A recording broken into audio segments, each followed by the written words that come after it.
Good morning everybody. आज हम class 10th जो वैदिक मैथ्स चल रही है अपनी, तो वैदिक मैथ्स में जोड़ बाकी गुणा हो चुका है। अब चलेगा भाग, डिवीजन।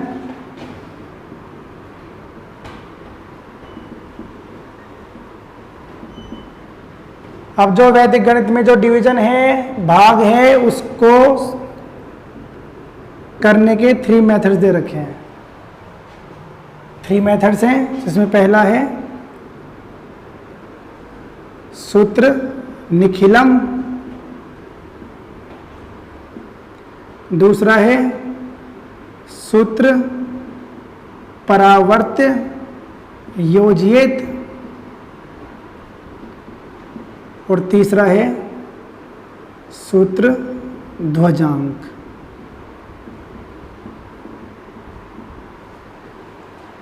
तो भाग करने की 3 विधियां दे रखी हैं, सूत्र निखिलम, परावर्त्य योज्येत और सूत्र ध्वजांक। तो सबसे पहले हम फोकस करते हैं निखिलम पर फोकस करेंगे, तो ध्यान देंगे।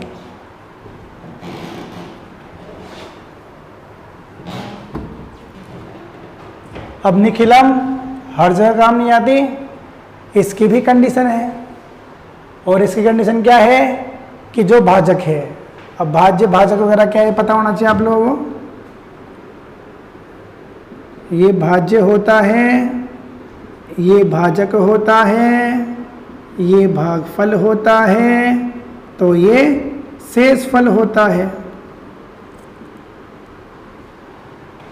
तो हमको पता होना चाहिए अंदर वाला भाज्य होता है, जिसका भाग देते हैं वो भाजक होता है, जो रिजल्ट आता है वो भागफल, और जो बचता है वो शेषफल होता है। तो यहाँ पर कंडीशन क्या है कि भाजक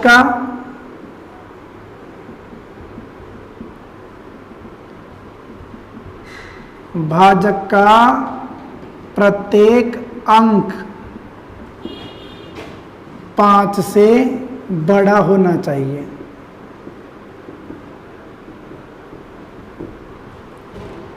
तो इस कंडीशन की, इस रूल की कंडीशन है कि जो भाजक है इसका प्रत्येक अंक क्या होना चाहिए, 5 से बड़ा होना चाहिए।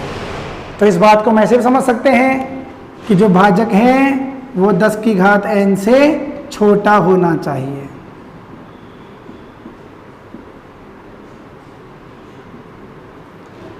इसी बात का मतलब ये निकलता है भाजक का प्रत्येक अंक 5 से बड़ा होना चाहिए। तो हम कह सकते हैं कि भाजक 10 की पावर n से छोटा होना चाहिए, और 10 की पावर n का मतलब क्या हुआ, 10 से छोटा, 100 से छोटा, 1000 से छोटा।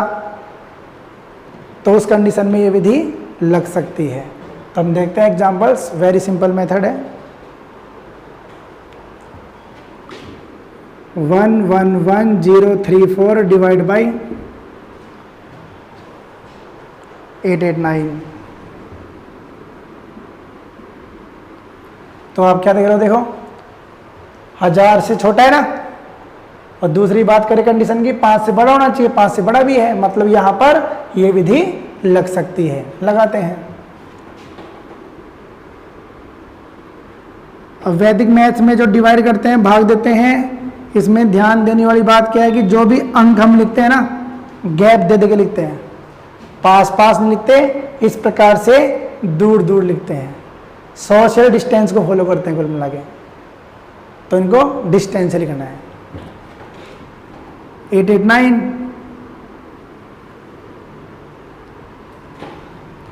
अब आपको देखना है ये जो भाजक है वो किसके नियर है, किससे छोटा है, 1000 से छोटा है। तो यहाँ पर वैसे आधार का कोई रोल नहीं है, लेकिन हम लिख सकते हैं आधार यहाँ पर कितना हो गया, 1000 हो गया। 889 किसके नियर है, 1000 के नियर है, तो आधार कह सकते हैं हम 1000। तो आपको क्या करना है, यहां देखना है कितनी जीरो है, 3 जीरो है। जितनी जीरो हैं उतनी ही डिजिट्स तीसरे पार्ट में रखते हैं, तीसरे पार्ट में उतने ही अंक रखे जाते हैं जितनी आधार में जीरो होती हैं। 3 जीरो है तो 3 अंक यहाँ पर छोड़ दिए, और बाकी इसमें आ जाएंगे। अब इसमें से कितने ही बचो कोई मैटर नहीं है। हम देखते हैं तीसरे खंड में उतने ही अंक होने चाहिए जितनी आधार में 0 होती है। तो इसका फॉर्मेट बन चुका है। अब ध्यान देंगे आगे। अब हमें देखना होता है इसका परम मित्र अंक। परम मित्र अंक की बात करेंगे हम। परम मित्र अंक हमने पढ़ा है बाकी के अंदर, तो वहां क्या पढ़ा है, परम मित्र अंकों का योगफल 10 होता है। बाकी यहां पर हम बात कर सकते हैं परम मित्र यहां पर कैसे होंगे, अंकों का योगफल 10 भी हो सकता है, 100 भी हो सकता है, 1000 भी हो सकता है। तो ये अकॉर्डिंग होंगे। तो 1000 के अकॉर्डिंग परम मित्र अंकों की बात करें तो कितने होंगे, 111। इसमें 111 जोड़ देंगे 1000 हो जाएंगे, नहीं हो जाएंगे, हो जाएंगे। तो हम लिखते हैं यहां पर परम मित्र अंक, लिख दिया हमने, 111 आ गया। अब क्या करते हैं, ध्यान देना, सबसे पहले एक अंक उतार लो यहां पर। जो पहला अंक उतार लिया, अब 111 को 1 से गुणा करोगे और इसको अगले 3 अंकों के नीचे लिखोगे। 3 अंकों के नीचे क्यों, जितनी 0 होती हैं उतने ही अंकों के नीचे लिखा जाता है। तो 111 एकम 111 अगले 3 अंकों के नीचे लिखोगे, लिख दिया। फिर इनको जोड़ के लिख देंगे, सबको नहीं जोड़ना। जैसे यहां पर केवल एक अंक उतारा था वैसे यहां पर इससे बात करेंगे केवल, तो 1 और 1 2। फिर सेम सिस्टम है, 111 को 2 से गुणा करोगे 222 हो गए। अब 222 का हो गया, आप अगले 3 अंकों के नीचे, अगले 3 अंकों के नीचे लिख दिया। अब इसको जोड़ लेंगे, 2 3 और 1 4। 111 को 4 से करोगे 444, यह आएगा अगले 3 अंकों के नीचे। तो देख रहे हो आप, अगले 3 अंकों के नीचे, और अंदर की संख्याएं समाप्त हो चुकी है। तो ये भाग प्रोसेस पूरा हो चुका है। 4 और 4 8, 3 2 5 और 4 9, 4 तो 6 और 1 7। तो यहां पर भागफल आ गया 124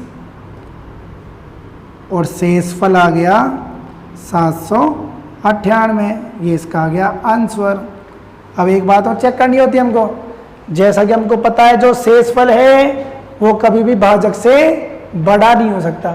तो देखो बड़ा तो नहीं आ रहा, नहीं आ रहा, बड़ा छोटा ही आ रहा है, मतलब ये इसका परफेक्ट आंसर है। तो ये निखिलम था। इसी को एक बार वापस रिपीट कर रहा हूं मैं, ध्यान देंगे। इसको इससे डिवाइड करना था, डिस्टेंस लिख दिया इनको हमने। 1000 के आसपास की संख्या है ये। 1000 में 3 0 होते हैं, तो तीसरे पार्ट में 3 अंक छोड़ेंगे। फिर बात करेंगे इसके परम मित्र अंकों की, 111 हो गए। फिर पहला अंक उतार लेंगे, ऐसे कैसे, 111 को 1 से गुणा करेंगे 111, कहाँ लिखोगे, अगले 3 अंकों के नीचे, 1 और 1 2। 111 दूनी 222 अगले 3 अंकों के नीचे। फिर इनको जोड़ लेंगे, 4 हो गए। 111 को 4 से गुणा किया 444 अगले 3 अंकों के नीचे। इनको जोड़ लिया, 4 4 8 9 और ये 7, और ये आ गया इसका आंसर 3994 डिवाइड बाई 97। 3994 को 97 से डिवाइड करते हैं हम। तो जैसा कि दिख रहा है आधार कितना हो गया, 100 हो गया। इसको लिखते हैं डिस्टेंस इस प्रकार से। तो आधार में 2 0 हैं, तो लास्ट वाले में कितने छोड़े जाएंगे, 2 अंक। 2 0 है, 2 अंक छोड़े जाएंगे, छोड़ दिए। परम मित्र अंक कितने होंगे, 3 0 3 लिख लो। सेम सिस्टम है, 3 को उतार लो, ऐसे कैसे, अब 3 को 3 से गुणा करेंगे। सिस्टम सेम है, पहला अंक उतार लिया, इसको इससे गुणा करेंगे, 3 3 9। तो जो इनका गुणनफल आता है उसको कहां लिखेंगे, अगले 2 अंकों के नीचे। 2 0 है ना, तो अगले 2 अंकों के नीचे लिखेंगे। तो 3 3 9, तो इसको क्या लिखेंगे हम, 0 9। इसका 0 3 लिखा है मैंने यहाँ पर, ताकि पता रहे भाई 2 अंक लेके चलने हैं। तो 0 9 हो गया। अब 9 में 0 जोड़ोगे 9 और 9 27 अगले 2 अंकों के नीचे। जोड़ लेते हैं इनको। 7 और 4 11, 1 9 9 18 20 और 1 21। अब हम देखें तो ये तो आ गया भागफल और ये आ गया शेषफल, लेकिन शेषफल भाजक से ज़्यादा जा रहा है, जो कि ज़्यादा नहीं होना चाहिए, तो इसका करना पड़ेगा सेटलमेंट करना पड़ेगा। अब ये सेटलमेंट कैसे होता है, तो आपको देखना है 211 में 97 का भाग कितनी बार और जा रहा है, तो 2 बार जा रहा है, तो 2 इसमें ऐड कर देंगे। 2 बार जा रहा है ना, तो 2 ऐड कर देंगे। तो 97 दूनी कितना होता है, 97 दूनी हो गया 194, इसमें से माइनस कर देंगे, तो ये तो हो गया 41 और ये कितना बच गया 11 और 17, तो भागफल आ गया 41 और शेषफल आ गया 17। तो ध्यान देने वाली बात है, जब शेषफल भाजक से ज़्यादा होता है तो इस प्रकार से सेटलमेंट करना होता है। तो ये विधि आपके सबके समझ में आ गई होगी। तो ये था आपका सूत्र निखिलम।